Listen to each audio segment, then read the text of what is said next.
नमस्कार. छान वाटाण्यांचा सीझन चालू आहे. हिरवे हिरवे फ्रेश वाटाणे मिळत आहेत बाजारात.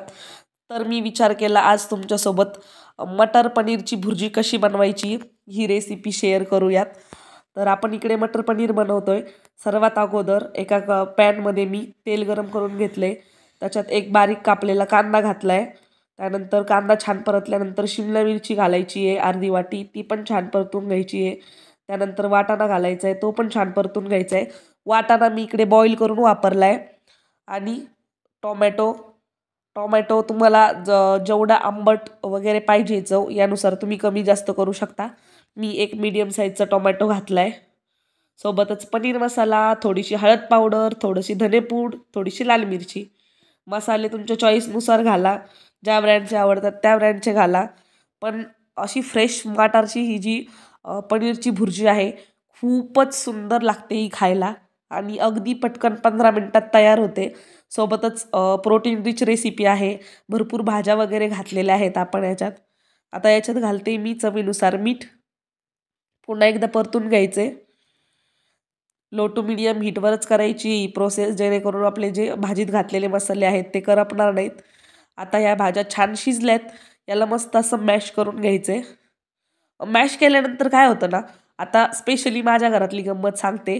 मॅश केल्यानंतर आणि पनीर जर कापून घातलं तर हे बाकीचे सर्वजण भाजीतलं फक्त पनीर पनीर आणि मटारच निवडून खातात.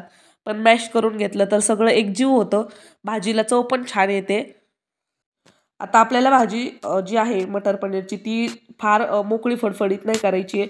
थोडीशी ज्युसी पाहिजे. त्यासाठी कन्सिस्टन्सी ॲडजस्ट करायसाठी 1-2 चमचे पाणी घातले त्याच्यात. आणि आता याला एखाद मिनिटभर परतून घ्यायचं आहे. आता याच्यात मी हातानं बारीक कुस्करलेलं पनीर घातलं आहे. शक्यतो पनीर असंच घाला, म्हणजे पनीरची जी चव आहे ती सगळ्या भाज्यांना मसाल्याला लागते. आणि जी आपली पनीरची भुर्जी आहे ती चवीला खूपच सुंदर होते. पनीर कधीही भुर्जीमध्ये कट करून घालायचं नाही, कारण की त्यामुळे मग भाज्यांना आणि मसाल्याला पनीरची टेस्ट लागत नाही. आणि ती पनीरची भुर्जी या मी ज्या पद्धतीने बनवले या पनीर भुर्जीच्या तुलनेत थोडीशी कमी चविष्ट लागू शकते. तर एक 15 मिनिटात आपली सुंदर अशी भाजी तयार झाली आहे. याच्यावर मी वरून थोडीशी आणखी हिरवी कोथिंबीर घातली आहे. पनीर घातल्यानंतर फार ते 2 ते 3 मिनिटच फार तर शिजवायची आहे आपल्याला भाजी. आणि त्याच्यासोबत मी ही पनीरची भाजी आम्हाला स्पेशली लच्छा पराठासोबत खायला खूप आवडते. लच्छा पराठासोबत खूप जास्त सुंदर लागते. या लच्छा पराठा आणि चपातीत फरक असतो, कारण की लच्छा पराठा जो आहे तो थोडासा कडक असतो. आतमध्ये आपण त्याला मसाला, लाल मिरची वगैरे लावलेली असते, त्यामुळे याला चव छान येते. आणि या भाजीसोबत पनीर मटरच्या भुर्जीसोबत खूप सुंदर लागतं ही कॉम्बिनेशन. एक वेळा तुम्ही नक्की ट्राय करून बघा. आणि हो, ही भाजी बनवण्यासाठी तुम्ही शक्यतो घरी बनवलेलं पनीर वापरा. म्हणजे काय होतं, विकतचं पनीर ते सेट झालेलं असतं, तर ते आपल्याला छान असं कुरतडून घेता येत नाही. आणि घरी आपण शक्यतो जेव्हा पनीर बनवतो ते आपल्याला बाहेरच्यासारखं सेट करता येत नाही. तर त्यासाठी ही परफेक्ट रेसिपी आहे. तर लच्छा पराठा जो आहे तो आपल्या इकडे छान तयार झालेला आहे. त्याला मी मस्त असं चुरगळून घेतलं आहे, जेणेकरून त्याच्या लेयर दिसतात. आणि हे गरमागरम ताट वाढले मी.